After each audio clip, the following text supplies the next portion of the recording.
It isn't just the general public who often experience strange phenomena. Celebrities and people in power have also come forward with their tales of the supernatural. In this episode, we take a look at the frightening events that shook veteran actor and singer Telly Savalas, famous for his role as gritty TV detective Kojak. After beginning his career on radio, he eventually made the move to the big screen, where his gravelly voice, rugged appearance and bald head landed him parts in such movies as Kelly's Heroes, The Dirty Dozen, and the Bond movie, On Her Majesty's Secret Service. However, it was a move to the small screen to play the no-nonsense lollipop-sucking cop Theo Kojak in a series that ran from 1973 to 1978 where he really shined. He earned an Emmy and 2 Golden Globes during his stint as Kojak, making him a household name and revered celebrity. However, it was before he moved into acting that he would have an unnerving supernatural encounter. One that would stay with him for the rest of his life. He was driving in upstate New York, traveling home after dropping off his date for the evening. It was the middle of the night, at 2 a.m., and Savalas had the misfortune to run out of gas along an empty rural road. With no other choice but to walk in order to find assistance, he eventually found the White Castle restaurant that was thankfully still open. He asked for directions to the nearest gas station and was told to take a route through a dark wooded area, where on the other side he would find the Cross Island Parkway and a 24-hour service station. It was as he got the courage to walk out into the gloom that he heard a voice behind him. He thought this odd considering the hour was so late, and no one had been there except him and the restaurant staff. And so would begin an experience of which Savalas would later say, "Something happened in my life which scared the hell out of me." The voice came from a man who was driving a big white Cadillac, that Telly would describe as being gangly and wearing a nice white suit. Savalas was sure that he had not seen such a car when he had come into the place, and considering it was such a flashy vehicle it was hard to miss. Where had it come from? Savalas looked at the car and its enigmatic occupant with a mixture of awe and bafflement, and when he found his voice, he croaked out that he was out of gas and needed to get to a gas station. They drove along to the service station, which was there just as staff at the restaurant had described, and once there Savalas realized that he was out of cash.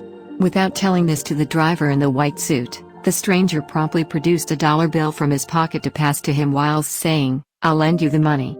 Savalas asked the man to write down his address so that he could repay him later and got to work filling a jerry can with gas.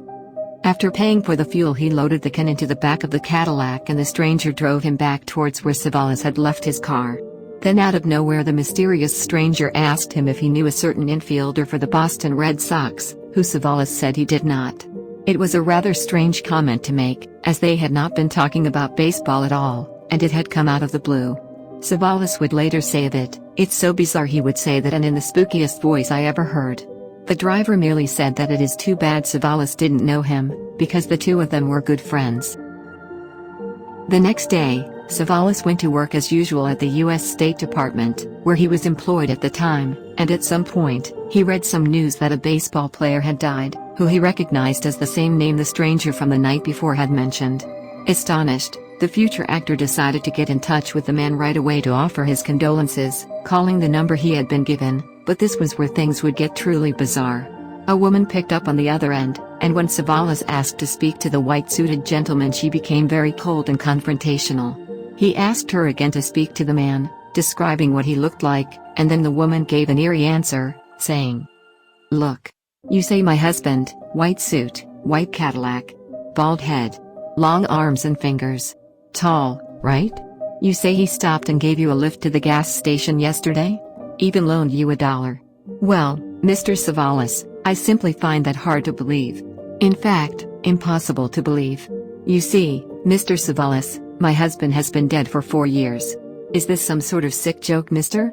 Because, if so, I am not amused." Savalas insisted that it was all real, and that he had really met this man, and somehow managed to convince the highly skeptical woman to meet him for dinner. The woman would bring photographs of her late husband, who Savalas immediately recognized as the man who had given him a lift, and he had indeed driven a big white Cadillac. She even brought samples of her husband's signature, which matched perfectly with the one on Savalas's paper. However, the man had committed suicide 4 years before, creepily by shooting himself in the throat, which for Savalas immediately explained the effeminate voice and the man constantly touching his throat as if in pain. The two would come out of the meeting shaken and confused, and Savalas would relate the story in several interviews and insist it was all true right up to his death in 1989. What happened to him out on that road? Whose car did he ride in?